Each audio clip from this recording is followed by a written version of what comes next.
Since September the 11th, America has seemed locked into its war on terror. One might believe that American diplomatic horizons stop at the suburbs of Baghdad or Kabul. But while focusing on the vestiges of the World Trade Center, the country is secretly preparing for a new conflict. An undeclared war, but one that is the top priority for the intelligence community and the White House. Ahead of Al-Qaeda, more important than the quagmire in Iraq, the Chinese threat, America's new war.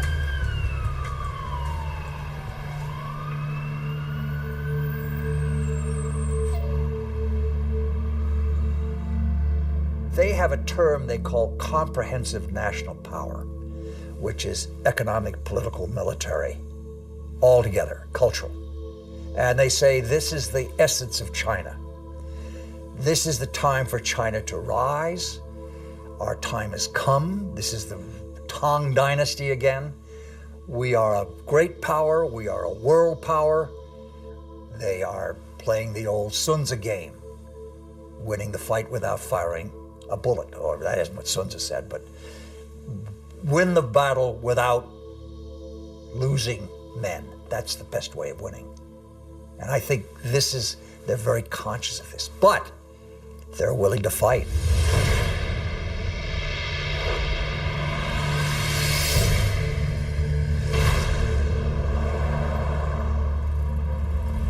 The world will, run by three first-class countries. One is USA, United States of America. Another is USE, United States of Europe. Then the Greater China. At this point, at the current point, I think the possibility to see a USE is very slim.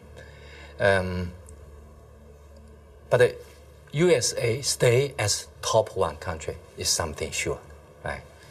And as for the possibility of Greater China, the possibility is something in between. Right? So I tend to think Sino-US relations will be one of the most important bilateral ties in the coming years. And this bilateral tie will decide the nature of international relations in 21st century. If this bilateral tie is confrontation-oriented, then the whole 21st century will be bound by confrontation.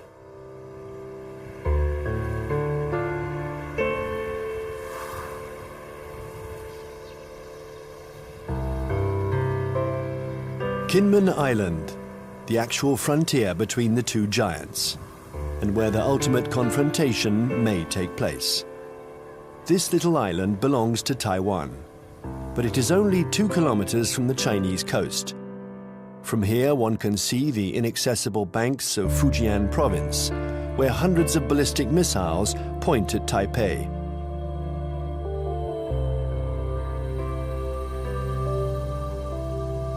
"24 hours a day, for 60 years, Taiwan has been watching Communist China. This island, regularly threatened by Beijing, has been bombarded thousands of times. It has never surrendered. America has sent a message to Beijing. The fall of Kinmen would lead to a direct confrontation. We're in the Strait of Taiwan. It's here that a military clash might one day break out.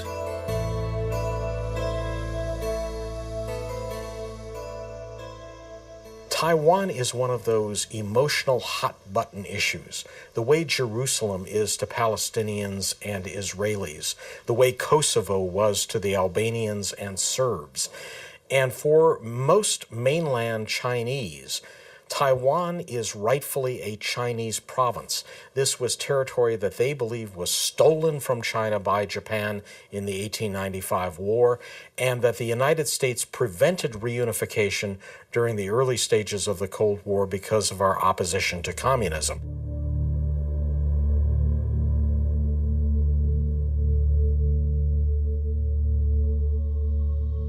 In 1996, here in the Straits of Taiwan, China and America engaged in their biggest military standoff. The ongoing elections in Taiwan annoyed the regime in Beijing. So the Chinese army decided to launch huge military maneuvers to test the Americans' reaction.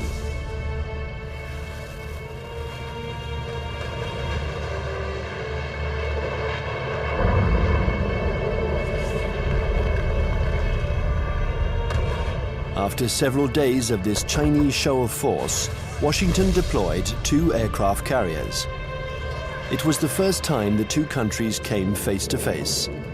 For several days, there was extreme tension between the two nuclear powers. When the Chinese fired short-range ballistic nuclear-capable missiles off the north and south coast of Taiwan and carried out a major, what we call a live-fire exercise. And Jiang Zemin was there, the president. They were using some very belligerent language. This is when we dispatched 2 carrier battle groups off the East Coast. And this was a show, this was force. And the matter quickly dissipated. The Chinese thought this was excessive. They thought that they had an understanding with the U.S., that they would have a limited display to show their seriousness on the issue. The U.S. would adopt a very limited response, and then they would both back away. They regarded the deployment of a second carrier as excessive and in some ways as humiliating to the Chinese, because the Chinese couldn't do much to deter or complicate the deployment of those carriers.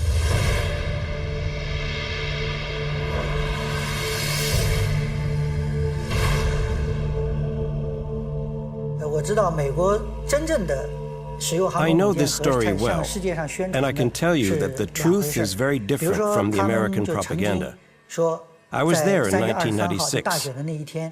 The Americans had promised to send an aircraft carrier to Taiwan for Election Day to protect Taiwan. But actually, the only American ship near Taiwan was the electronic spy ship Bunker Hill. And it was more than 200 nautical miles away. And the first American aircraft carrier was 600 nautical miles from Taiwan. So the truth is that the Americans announced that they were coming, but they kept their distance. They wanted at all costs to avoid any incident, and they didn't dare approach our army.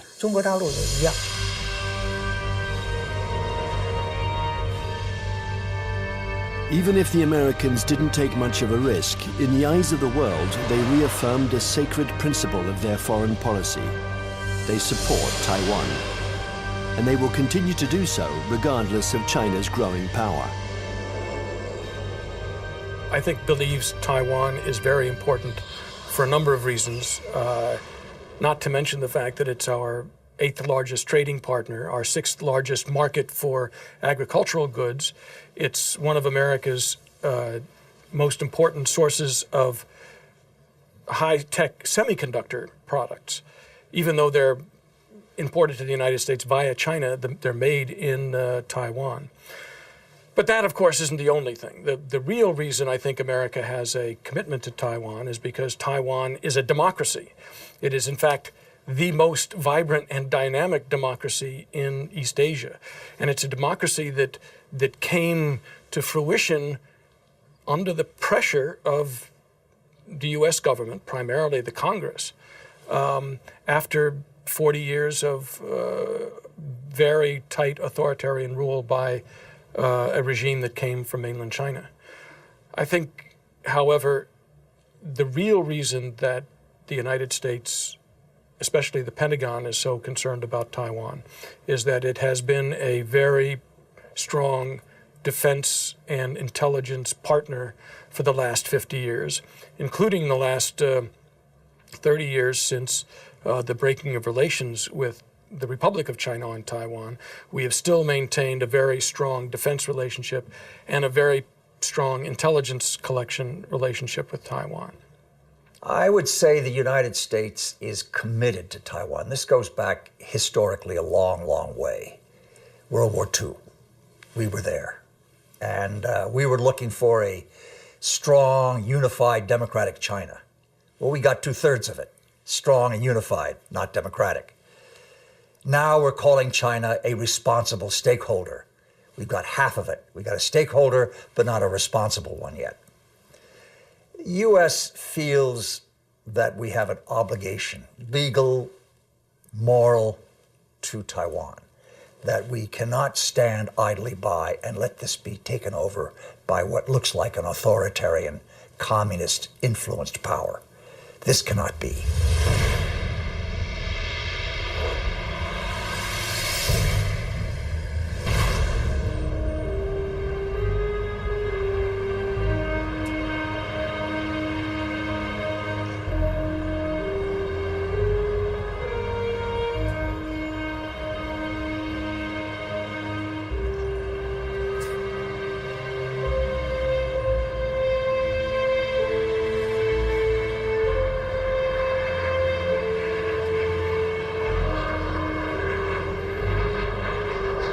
Taiwan, an island of 23 million inhabitants, 250 kilometers from the Chinese coast, is today the most explosive strategic issue between China and the United States. Taipei, the capital, flaunts its economic success. It is one of the biggest centers in the world for the electronics industry. A modern city, free, young, and always noisy. In 1895, Taiwan was invaded by Japan. 50 years later, after the Japanese defeat, peace treaties returned the territory to China, a China which was then in the midst of a civil war between Mao's communists and Chiang Kai-shek's nationalists. When the battle turned in Mao's favor, General Chiang Kai-shek, aided by the Americans, took refuge in Taiwan with his soldiers.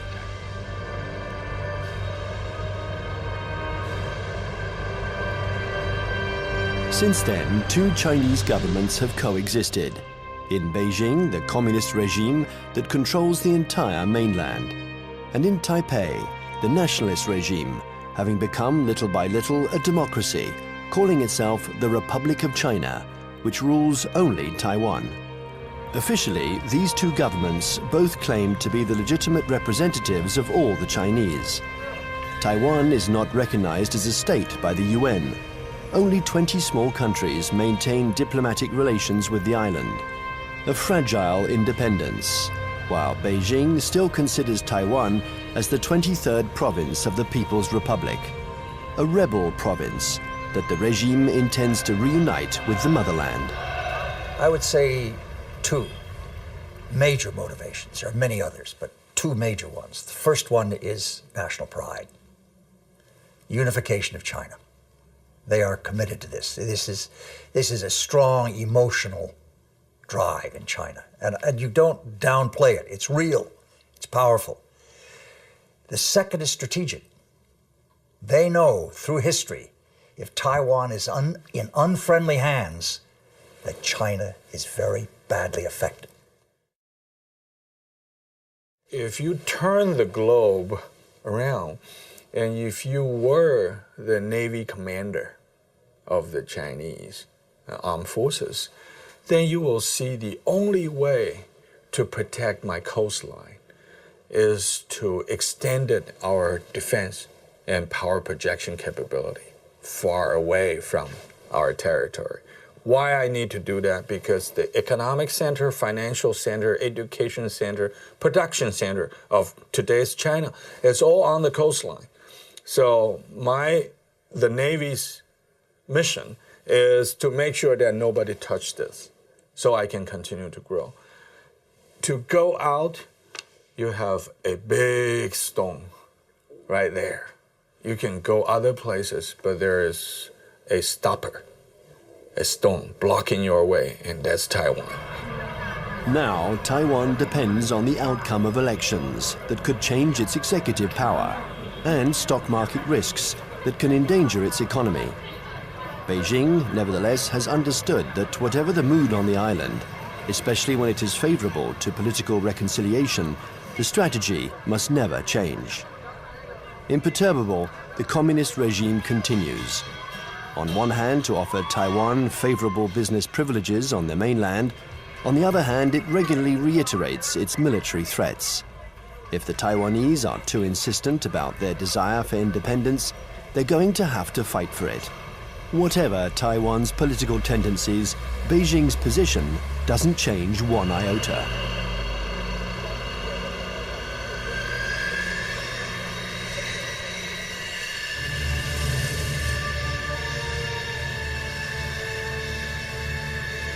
A freeway in the middle of the island of Taiwan. In a few minutes, it has been transformed into a landing strip. The population watches this military exercise. They're used to it. French Mirage 2000 and American F-16 jets land and take off with an enormous roar.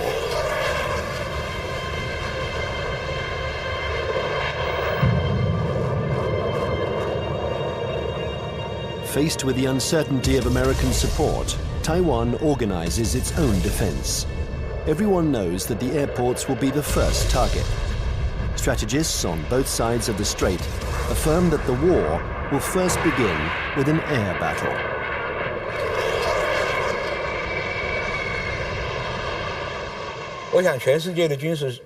I think that experts the world over know that it's very difficult to succeed with an invasion. We still remember Normandy. In a strait like ours, it's what's in the air that will make the difference.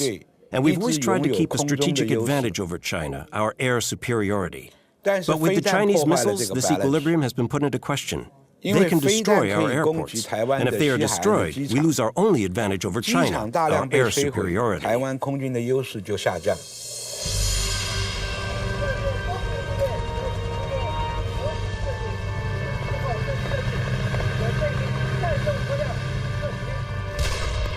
Taiwan's military power is concentrated in its air force, but also in special ground forces. They are training to face the Chinese People's Liberation Army. In the event of a conflict, they expect elite Chinese troops to parachute onto the island to attack strategic targets.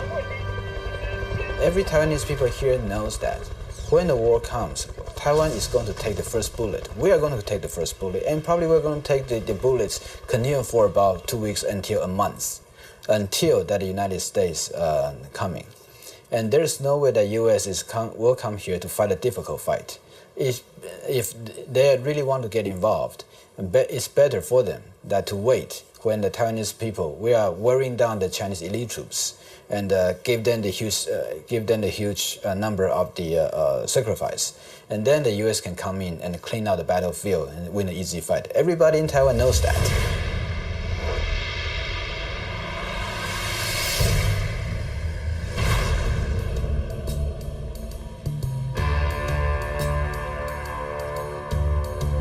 In Washington, the scenario of the next confrontation is a constant preoccupation.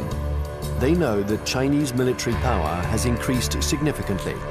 But how the Pentagon will react in case of a new Taiwan crisis remains a mystery. It's certainly not automatic, the support for Taiwan. It never has been. The United States has always maintained a policy of so-called strategic ambiguity, in which neither Beijing nor Taiwan can know clearly what the U.S. response might be under any given set of circumstances. I think that 10 years later, from 1996, the missile crisis in the Taiwan Strait, to 2007, we would approach the Taiwan issue with a little bit more caution. We would approach the Taiwan issue with a lot more caution. What this means, I think, is that we would be probably resupplying Taiwan by air. We probably would put a active duty military contingent on Taiwan rather than risk putting our ships in harm's way. Coming away from this crisis, the U.S. has concluded that I think there's been problems in what they've concluded. The U.S. has concluded that the Chinese were somewhat intimidated by the U.S. deployments, and that in fact they now know the U.S. is very determined to use force, if necessary, to ensure peace and stability in the Taiwan Strait. In fact, however, I don't think the Chinese were all that intimidated by the deployment of the carriers. What they were is it strengthened their resolve to acquire capabilities so that they won't be intimidated in the future.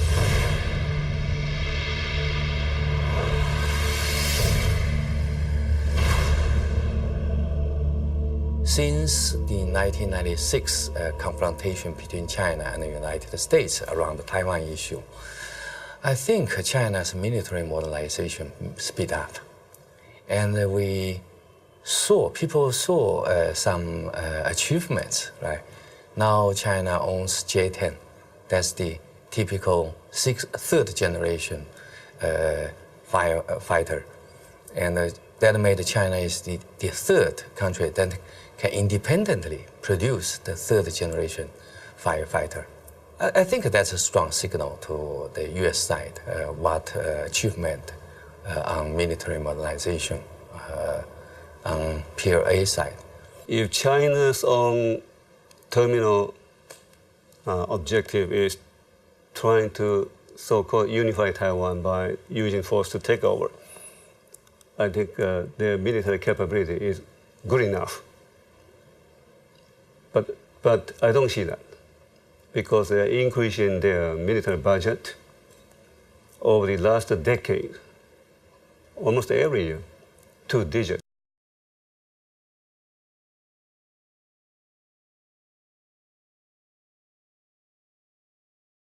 And their budget is not transparent. Some observers calculated, they said, well, in fact, the real number could be triple or double the current budget that they made it public. So why they are doing it? They even, for instance now, they even try to show off they have the capability to destroy the satellite circling around in space. Why they did it? Because they want to show to the rest of the world that we are capable of one day becoming a superpower, maybe overtaking the United States.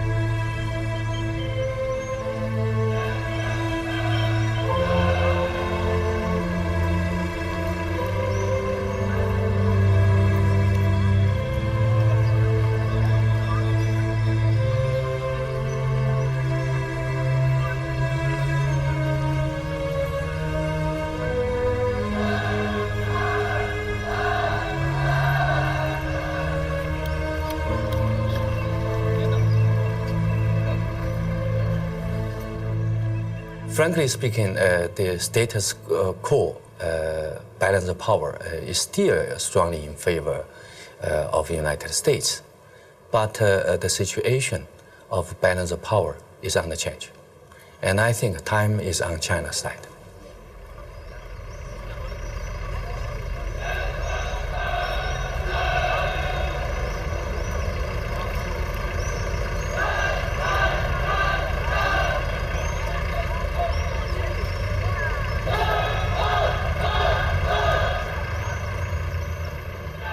Since the 1996 crisis, the United States and China have often had occasion to test each other's resolve. Small conflicts, sometimes public, sometimes secret, that can be understood today as a pattern of confrontations between the two powers. On May 7th, 1999, in the midst of the Kosovo War, NATO bombed the Chinese embassy in Belgrade. 3 Chinese people were killed. NATO claimed it was a military error. CIA had apparently furnished the wrong maps. In answer to this provocation, the Chinese organized mass demonstrations in front of American embassies.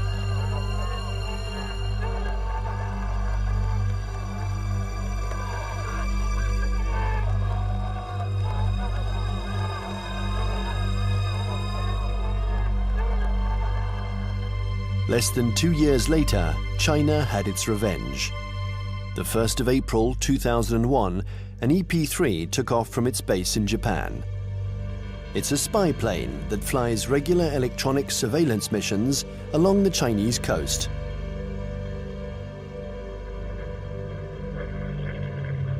After 6 hours of flight, while still in international airspace, the American airplane was intercepted by 3 Chinese jets. This had been going on for some months. The Chinese planes came within a few meters of the American plane, a little game that the pilots were used to. One of the Chinese pilots was Wang Wei, and the crew of the EP-3 knew him well. He had already shown through his past interceptions of U.S. aircraft that he was willing to take some very serious risks in coming very, very close to U.S. aircraft. They knew him well. Smart Alec, hot dog we call him. He's in the thing and screw you, and Sam, he comes up like this. Well, he comes a little bit too close. And the Chinese, again, the propaganda apparatus turns on, and they say, our plane deliberately turned, hit his plane, and it crashed. Your fault. And we said to China, that defies the laws of physics. The U.S. government had already expressed its concern over this to the Chinese government. I think in this instance, he miscalculated, and he allowed his aircraft to get too close, and it struck the U.S. aircraft, and it damaged his aircraft in a way that forced him to crash.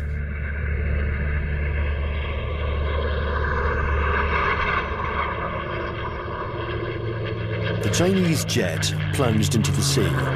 Its pilot was declared missing. The EP-3 was seriously damaged. It was forced to make an emergency landing, but the closest airstrip was a Chinese military airbase. The airplane succeeded in landing there, but it was now in Hainan, and the crew was immediately taken prisoner. Our aircrew is immune to PRC jurisdiction. For the next 10 days, China and the US would perform a diplomatic ballet, each accusing the other of responsibility for the accident. Beijing refused to liberate the crew. This bought time for their military experts to inspect and dismantle the American airplane, which was jam-packed with secret defense equipment. Oh, they got the equipment from the plane, and they studied it and took all these things from it. Yeah, they got something. But I mean, it's no big deal. Finally, 10 days later, a letter from the US ambassador apologized for the death of the Chinese pilot, and the crew was freed. What was left of the EP-3 was loaded onto a huge Antonov transport plane. Direction, the United States.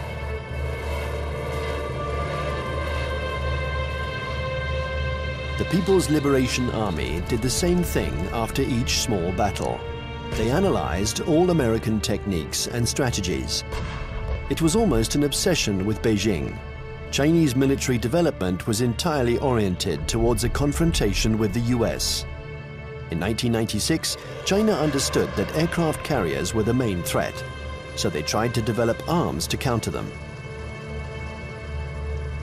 There are several things that the Chinese have done over the last several years that play to this capability. One of them is they have developed a larger number of more sophisticated submarines, diesel submarines.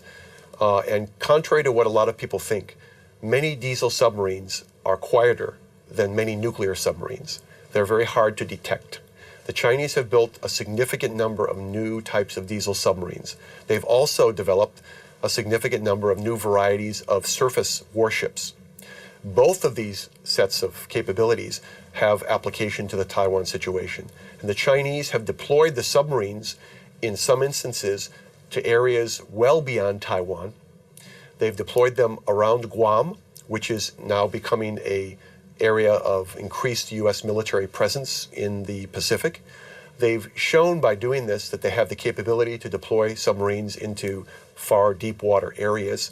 And obviously, this becomes a potential concern to any carrier battle group commander who wants to bring a carrier up close to Taiwan. We saw last October 26th, our carrier battle group, the Kitty Hawk, was in the waters in the vicinity of Okinawa. And all of a sudden, there emerged right in the middle of the carrier battle group, a very modern Chinese submarine that nobody had seen, nobody had heard. It came up within a few miles of the Kitty Hawk itself.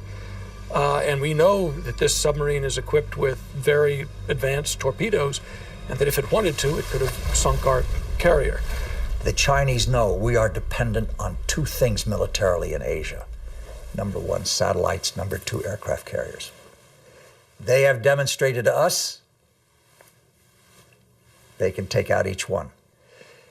Will they ever do that? I doubt it. This is what you might call psychological warfare.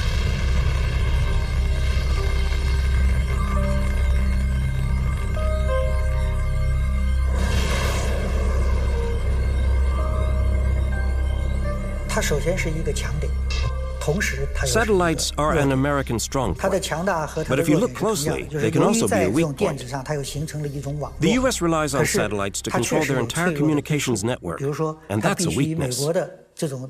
Today, and we were able to verify this during the last conflicts, the American military depends too much on its electronics and satellites. This dependence reminds me of the Greek legend. The powerful Achilles, who was invulnerable, except for his heel. And satellites are a little like the American Achilles heel. The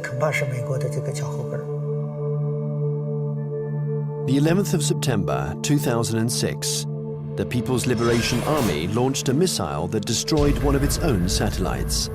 The explosion in space was obviously immediately detected by the Pentagon. There was consternation in Washington. Nobody had anticipated this Chinese initiative. The Chinese have had an anti-satellite program for some time now, and it's designed primarily to, again, to deter the United States or to complicate U.S. decisions in the event of a crisis. So yes, I think the recent shot by the missile to fire against their own satellite and shoot down their own satellite was designed to convey a signal to the United States about the fact that the Chinese are not simply going to sit back, in their view, and allow the U.S. to have predominant influence. They are going to try to influence the situation, in this case, in sort of an asymmetrical way, by threatening what is regarded as one of the critical areas of U.S. surveillance. The Chinese army has also developed another system to blind American satellites. These are giant lasers that don't destroy them, but blind them enough to make them useless. This isn't science fiction, but a technology that is already in use. And then there exists a still more terrible weapon, a weapon that the Americans and the French have already mastered. Its development was a priority for the Chinese army. The Chinese have followed very closely the American dependence on the electromagnetic spectrum, the use of communications and networking among satellites and ships and command systems to fight a war.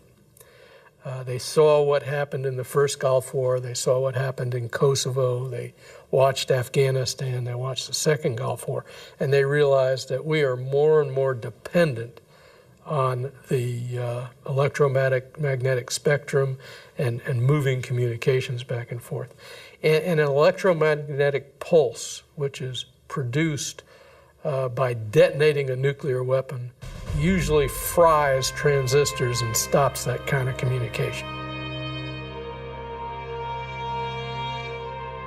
An electromagnetic impulse weapon uses a nuclear explosion to generate an electromagnetic wave.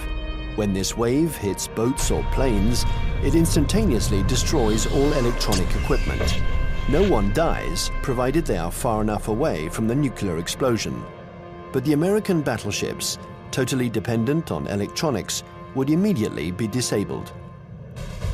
The Pentagon report described a nuclear detonated or nuclear generate EMP. I asked people in Pentagon, why don't you say they have conventionally generated EMP? They say, we don't want them to know whether we know them. The conventionally generated EMP is less problematic and it is more useful or more usable, because when you have this EMP, there would be no nuclear fallouts. There would be less international protests. They already have it.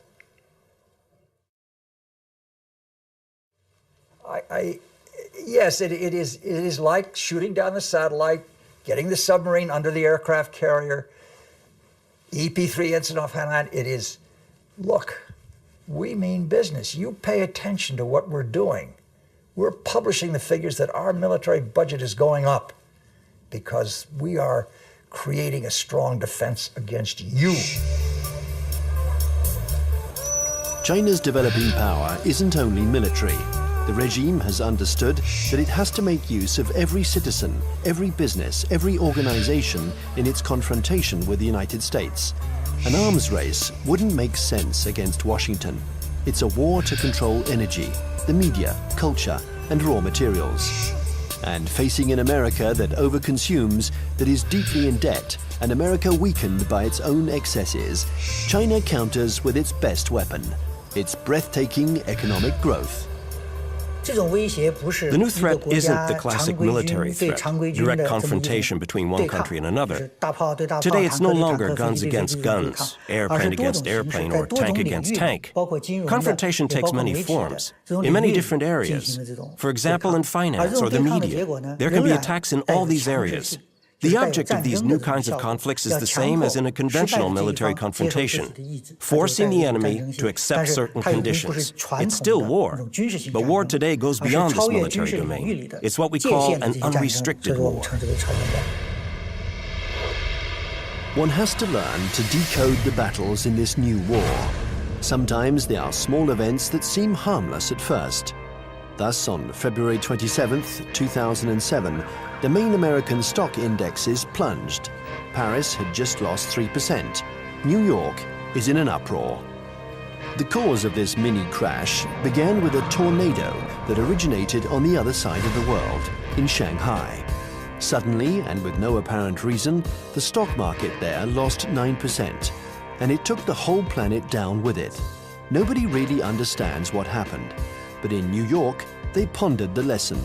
China had just shown that it could use its new economic power to destabilize its adversaries, above all when they are weakened, like the United States, by the subprime crisis. Beijing uses economy in several ways. First, by influence. Well, in Southeast Asia, worldwide. They invest money when the leaders visit that capital. Then they sign some agreements. The second is what you said. They would only hint at something they might do. For instance, the now $1.2 trillion US foreign reserve of China as of the end of March 2007, 40% of them are deposited in United States Treasury bills. So if Beijing decides to transfer that to euros, it will be very painful to the United States. But Beijing doesn't need to say. It only hints here and there. And Washington feels a big headache. Thus, China and America multiply their battlefields. There is the piracy of Hollywood DVDs, the recall of Chinese toys by American builders, the reception of the Dalai Lama in Washington, the buying up of oil companies by Beijing, hundreds of conflicts. China and America think that they have to dominate in order to survive. The US consumed over 35% of the whole, global consumption, right? 8 times as their population percentage.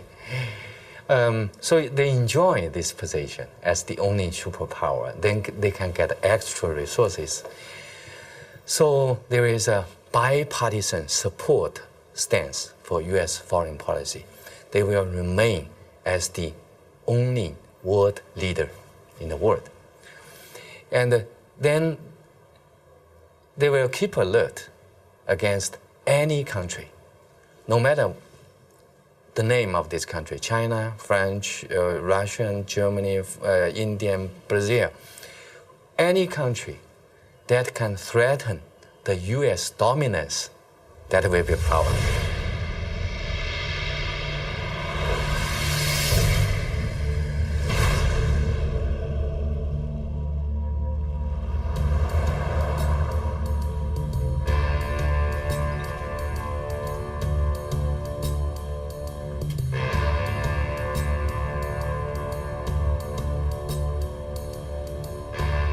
In Washington, China has become the major preoccupation of every administration.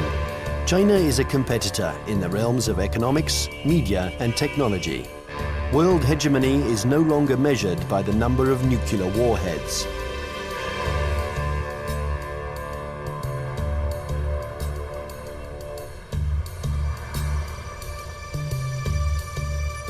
Congress has even created a permanent investigation commission, unique in its kind, whose mission is to study the economic and security challenges posed by China. Russia never got that kind of attention during the times of the Cold War.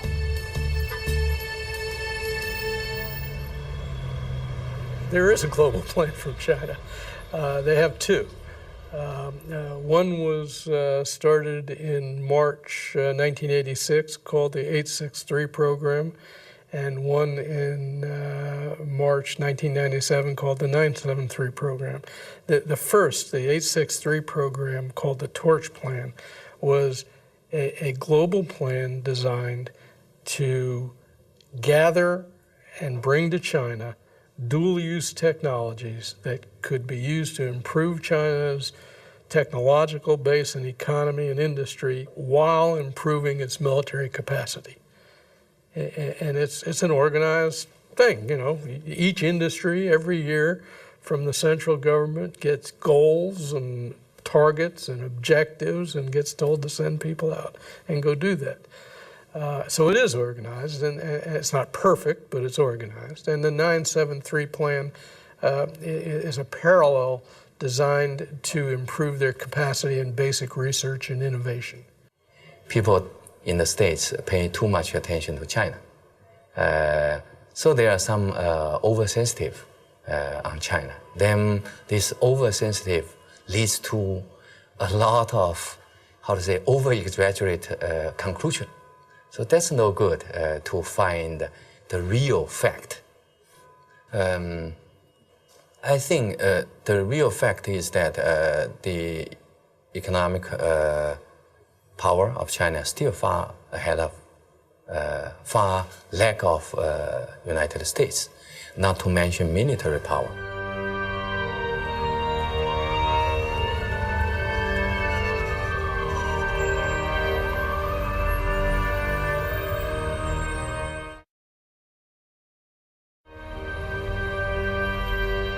If the French Foreign Intelligence Collection Service goes to a student and says, while you're at Tufts University, we want you to go over to some laboratory and gather this, the student can say, I'm busy. It's going to interfere with my dissertation. If the Chinese intelligence service goes to a student and says, we want you to, you want a visa? You want a passport? When you go to the United States or to France, you will write a dissertation on this, you will work on this project, and you will report back to us, or you'll never get a job in China, or your family will lose its house. Now, they have the capacity to do that. The United States cannot maintain itself as a superpower if we allow our industrial production to be offshored, to be outsourced. And that's what's happening now. We're finding very large amounts of our basic core industries. And I don't mean just like steel. Steel is one of them, copper, basic, resources. But things like semiconductors. And when we find that our semiconductor industry has gone from 12, state-of-the-art wafer fabs to 3, because more and more are being built in Taiwan and Japan and, well, not in Japan, in South Korea. And in China, if we're allowing our, state-of-the-art, cutting-edge electronic science and technology research and development move to China, we can't survive as a superpower.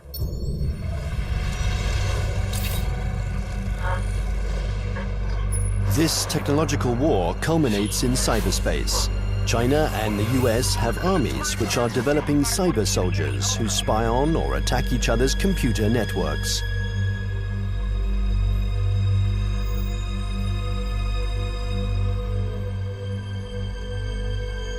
In March 2006, the US State Department decided to buy 16,000 computers from Lenovo, the Chinese company that had just bought out IBM. Some of these computers were meant for networks that circulate secret defense data. Larry Wurtzel and his commission intervened to stop the delivery.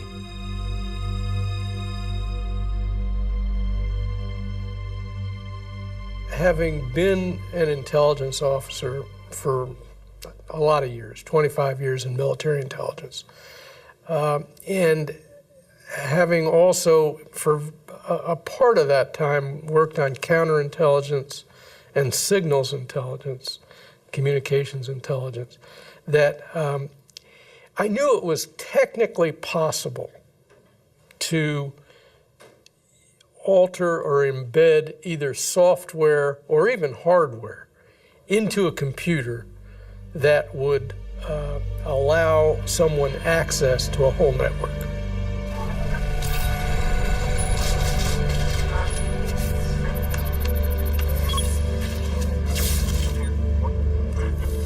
The entire Bureau of Export Controls of the Department of Commerce was attacked and shut down by, turns out, hackers from China. The State Department itself lost a bureau and all its computers by hackers from China.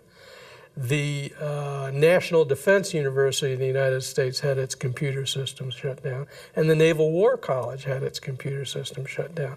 Other computer systems, government computer systems, have been attacked. And I think General Cartwright, the commander of the U.S. Strategic Command, has recently testified in front of Congress about this. So I knew these things were going on. There's more going on that we learn about on the Commission because we do have access to classified information. I can only say that in many cases, the United States knows these attacks are coming from China and knows that they're coming even from specific organizations in China. But I can't go into the details on who. The war on the internet is as old as the internet itself. And one can't say that this was a Chinese invention. In America, the CIA and NASA employ 25,000 people to work on the internet. They have the largest internet surveillance and listening centers. So it's true, war exists on the internet. The war has begun without a single missile being fired, without the world noticing. The war has begun in all of these new technologies. Many civil technologies also have military applications. This is especially true of the entire electronics industry and the internet. They're new battlefields in an unrestricted war. The media, finance, business, all these are included. It's a war because there is real antagonism, and both parties try to take advantage of their adversary. It's a new form of war, the unrestricted war.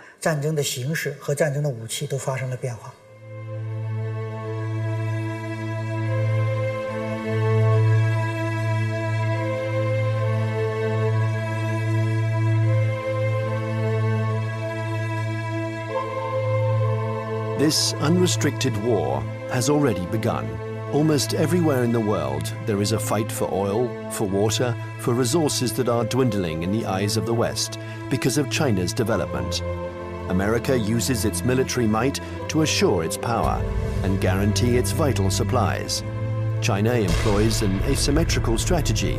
It looks for its adversaries' weak points. Nevertheless, this war is apparent everywhere in the world.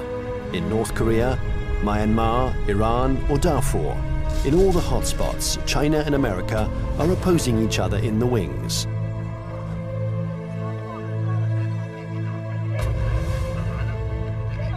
Remember the words of Deng Xiaoping: there cannot be two tigers on the same hill.